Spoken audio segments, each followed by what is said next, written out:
Вот наш кормилица.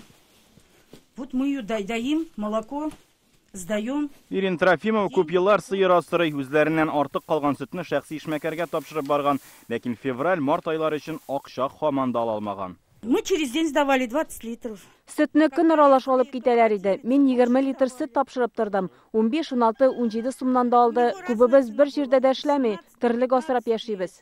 Не бойся, нет, никто не тронет. Татьяна Масярованың да хуҗалыгы зур. Сары, куян, кышкырт тоталар, сыерлары бар. Ел башыннан сөт өчен аның да акчасы алынмаган. Для меня это очень большие деньги, 16 тысяч. Минем 16 мең сум аласым бар. Минем өчен ул зур акча. Чөнки айның беренче яртысында мин ут белән газга түлим, калган 15 көнендә үзебез өчен кирәк-яраклар алам.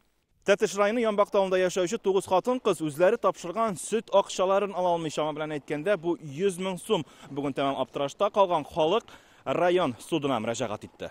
Акчаласы хуҗабикәләр сөт җыючы эшмәкәр белән бүген гадәттәгечә урамда түгел, суд залында күреште.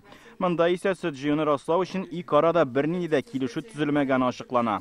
Ну, деревенские мы вроде верим, мы сами вроде не обманываем, так и нас никто не должен. Халыктан күп еллар сөт җыйган Виталий Кутяжев акча тиешлеген яшерми, суд каршында бурычны кайтарырга ышандырды, әмма аның да авыл халкына үпкәсе бар. Озвучивал цену, вот 20 рублей. Сөтнең майлылыгы 3,4% булганда 20 сумнан алабыз. Аларның я 3,3, я 3,2% кына була иде. Мин бит бурычны түләүдән баш тартмыйм. Ярты ел эчендә исәп-хисап ясарга ышандырам.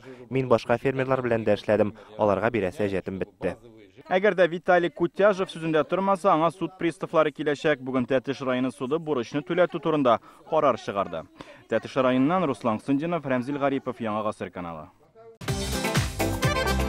Көтелмәгән кунак көттереп кенә интернет челтәрләренә дә килеп җитте. Хәзер бу фильмның барлык серияларын ТНВ.ру сайтында карап була.